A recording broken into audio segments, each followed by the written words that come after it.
toutes et à tous. Cette vidéo est une suite de la vidéo précédente qui a pour titre Antigone deuxième partie. Vous la trouverez dans la playlist. Je vais essayer d'écrire le lien en bas dans le commentaire.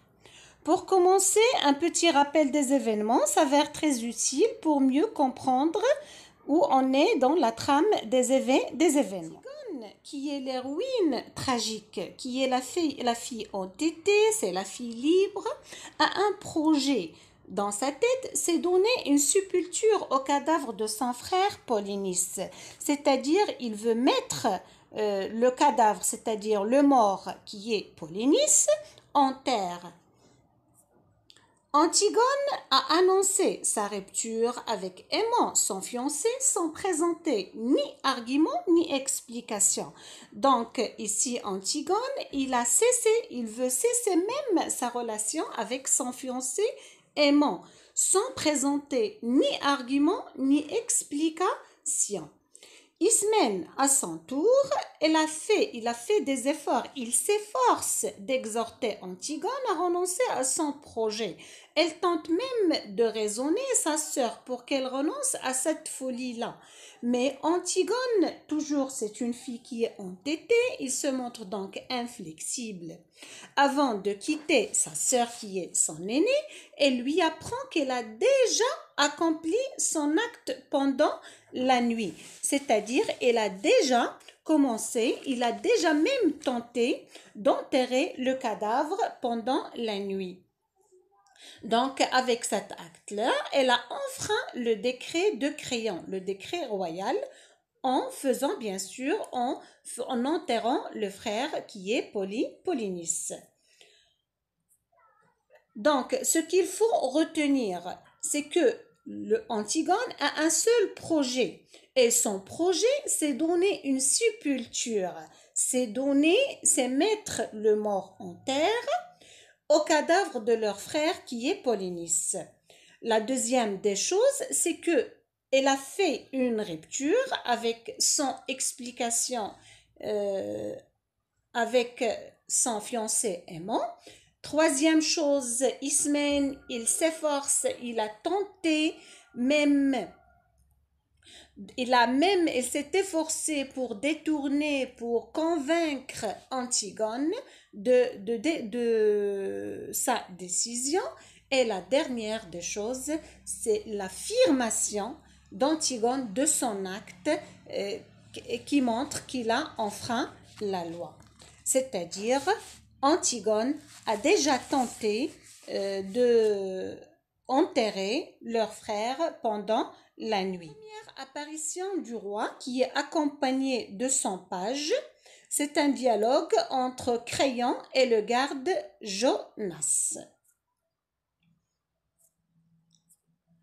Jonas, le garde, a une peur bleue premièrement de devoir dire au roi qu'on a recouvert de terre le cadavre de Polynice, c'est-à-dire quelqu'un a tenté de couvrir le cadavre de Polynice de terre. Donc, le coupable ici, il reste inconnu.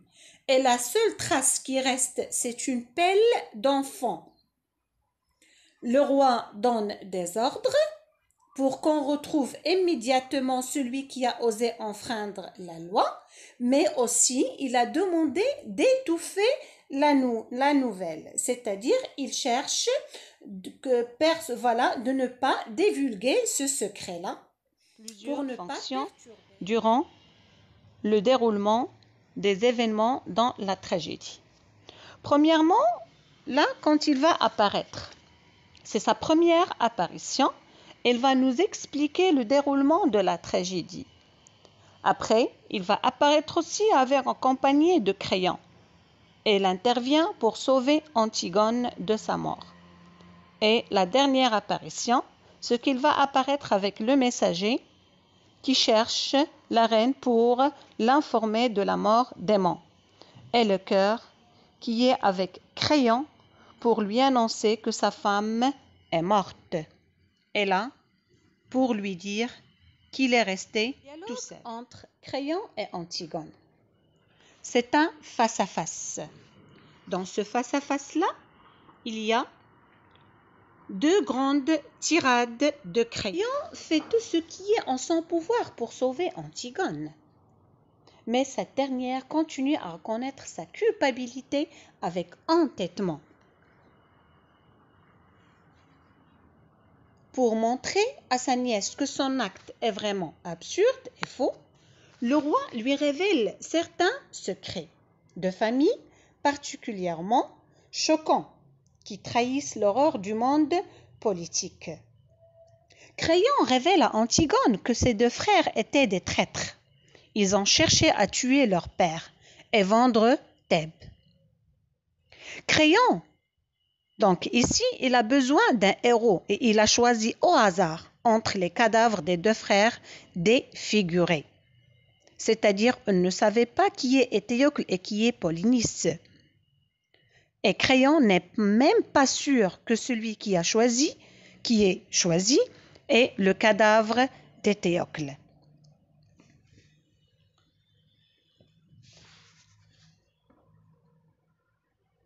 Profondément touchée par ces déclarations, Antigone s'apprête à se retirer.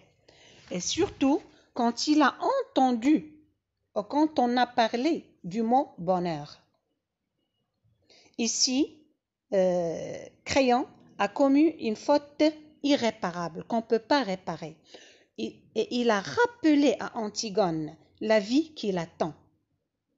Une vie qu'Antigone trouve laide et dégradante. Donc la vie que refuse Antigone est une vie où elle sera obligée de dire oui. Donc elle veut affirmer sa personnalité et sa présence. Le mariage et les enfants, la vie que les jeunes gens laissent couler sans le savoir. La vie comme un livre qu'on aime, la vie comme un outil qu'on tient dans sa main, la vie comme un banc pour se reposer.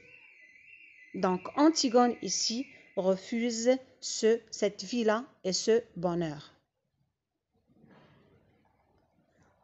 Donc en l'entendant, elle se révolte contre cette vie qui est médiocre, contre cette vie qui est laide et dégradante, que lui promet son oncle qui tente vainement de la réduire en silence. Donc il veut seulement faire taire Antigone. Il ne veut plus cette vivacité et cette présence de soi et cette affirmation de soi pour Antigone. Elle veut la réduire en Antigone et Ismène. Ismène, quand il va apparaître, elle crie. Le premier cri est un cri de délivrance parce qu'elle a trouvé Antigone avant sa mort. Et le deuxième cri est un cri d'angoisse, d'inquiétude parce qu'elle va rester seule sans sa sœur.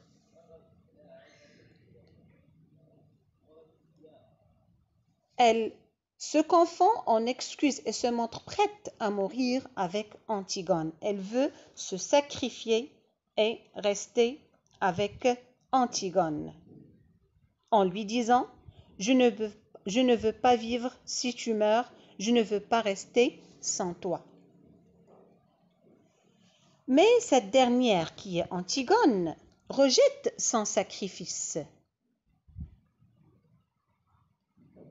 Elle voit qu'Ismène n'est pas à la hauteur de ce sacrifice. Et le courage que manifeste Ismène n'est qu'apparent.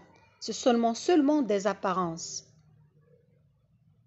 Ismène a peur de rester seule sans Antigone.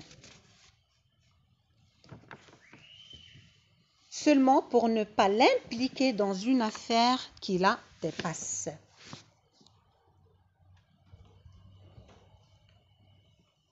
Le roi n'avait pas le courage de condamner Antigone, mais c'est elle qui l'a poussé à prononcer la condamnation. Antigone ne voulait pas se taire. Ses menaces et son défi ont eu raison de la sagesse. C'est la deuxième apparition du cœur et le premier dialogue entre Créon et le cœur.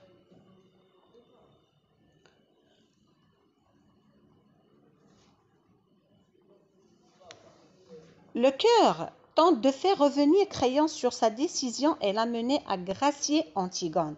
Donc ici, le cœur aussi intervient pour sauver Antigone. Le cœur demande à Créon de sauver Antigone parce qu'elle n'est qu'un enfant. Mais Créon ne peut rien faire. Donc le roi campe sur sa position et sa nièce tient absolument à mourir et il n'y peut plus rien pour elle. Le dialogue entre Créon, le cœur et Aimant. Avec la présence du cœur, Créon ici apparaît comme un homme qui est faible, épuisé, incapable de faire quelque chose pour sauver Antigone. Mais il est aussi tendre et doux avec son fils qu'il appelle mon petit, mon garçon. Après la condamnation d'Antigone, Aimant ne voit en son père qu'un homme qui est faible, incapable d'agir. Aimant explique et évoque à son père les souvenirs d'enfance parce que cette période de vie représente un moment qui est idéal. Et c'est l'image d'un père qui était puissant et qui est maintenant perdu.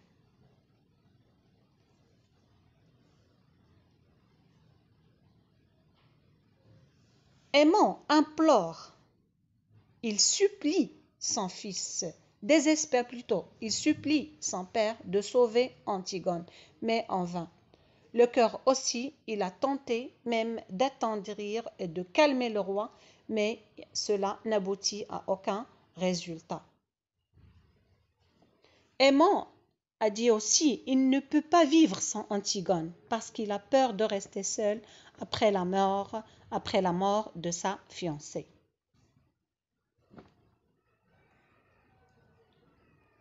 La deuxième intervention du cœur. Le cœur va suggérer des solutions qui sont aussitôt rejetées par Créon. Donc, le cœur fait son possible même de sauver Antigone, mais en vain. Donc, le sort de l'héroïne est scellé, il est fixé, parce que c'est un héros qui est tragique. C'est une héroïne tragique. Et la foule, les Thébains, ce sont les habitants de Thèbes, se rassemblent déjà et réclament la tête de la condamnée. La foule ou les Thébains sont décrits comme un animal qui hurle et menace la stabilité de Thèbes. Donc la foule exerce un poids qui est considérable sur Créon.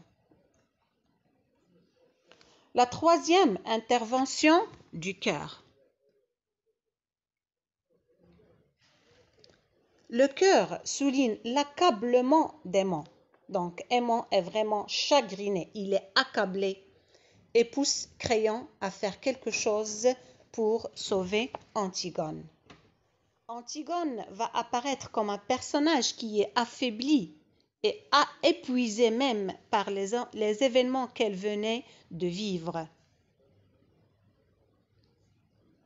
Mais elle n'y oppose à aucune résistance. Elle souffre, elle apparaît souffrante.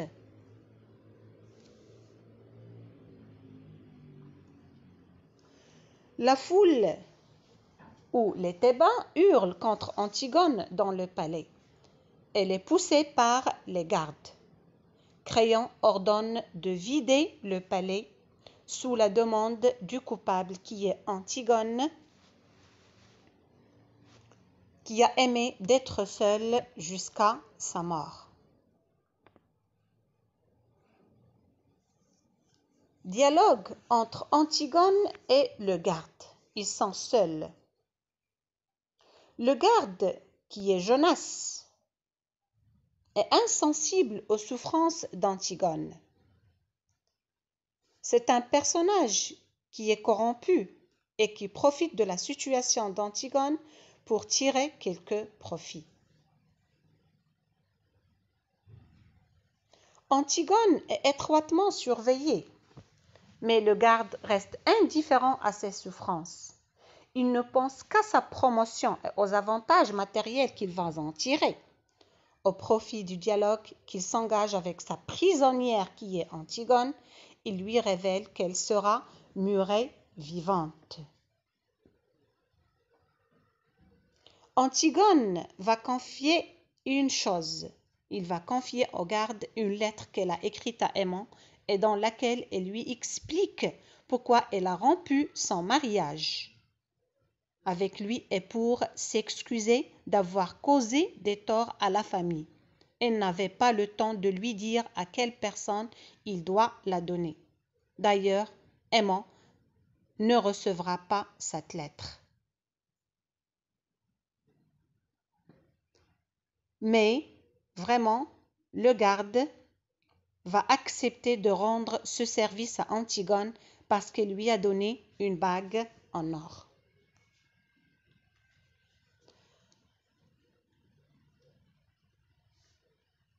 Antigone, quand elle va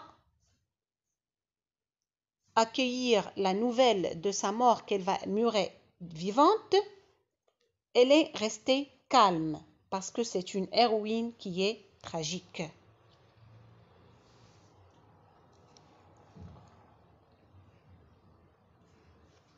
La quatrième intervention du cœur. Le cœur annonce la prochaine fin de Créon. La prochaine fin de Créon. Le cœur commente la fin de la pièce et annonce que la machine n'a pas encore fini de broyer les humains, comme si la mort d'Antigone était devenue une contagion. Le cœur a dit qu'il fallait qu'il passe tout, parce que la mort d'Antigone va provoquer d'autres morts, et on va voir après celle d'Aimant et celle d'Eurydice.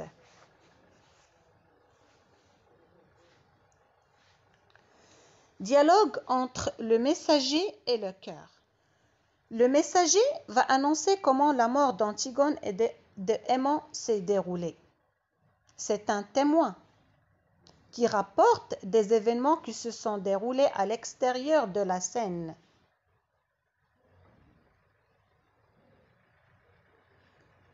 La narration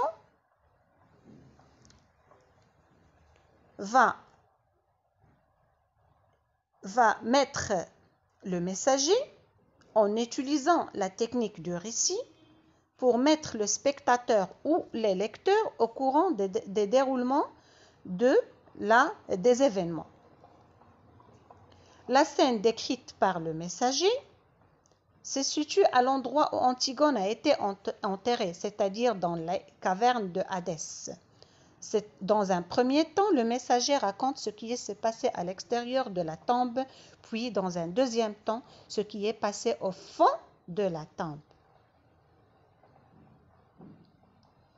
Le messager nous apprend aussi qu'Antigone s'est suicidée avec les fils de sa ceinture, les fils de sa ceinture, et Aimant s'est tué avec l'épée de son père.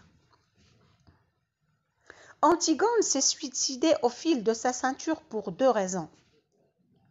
On peut expliquer cela par son orgueil et son refus de se plier à la loi de Créon qui a décidé de l'emmurer vivante, mais aussi par le sentiment de solitude qu'elle avait ressenti après s'être restée seule face à son destin.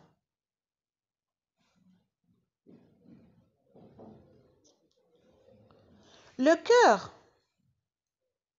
entre en scène et il est immédiatement suivi du messager qui fait le récit des événements qui se sont déroulés dans les coulisses. Antigone s'est pendue avec les fils de sa ceinture dans le tombeau où se trouvait également Aimant. Ce dernier, au comble du désespoir, menaça de tuer Créon, puis il lui cracha au visage et se donna la mort à son tour, comme je l'ai dit, avec son épée. Créon et le page. Dialogue.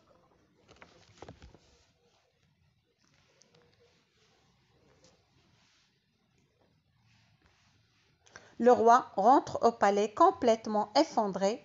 Là, le cœur lui assène une terrible nouvelle. La reine Eurydice vient de mourir. Elle s'est donné la mort après avoir appris le suicide de son fils avec Antigone. Donc ici, Créon va souffrir et par l'infini d'une solitude qui devient pour lui insoutenable que jamais.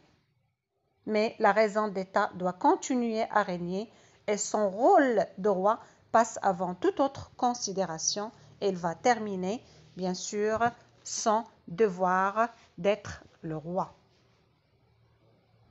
C'est un roi qui assume ses responsabilités et continue à gouverner malgré tous ses malheurs.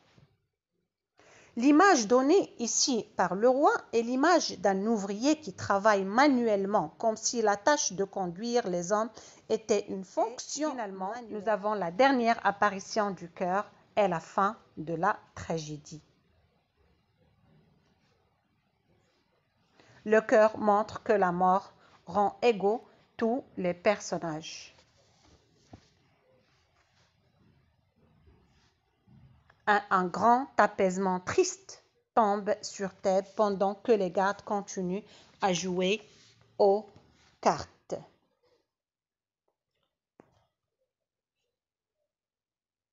Donc ici, on souligne l'indifférence des cartes et c'est la vie qui va continuer. Merci de votre attention et à la prochaine, Inch'Allah.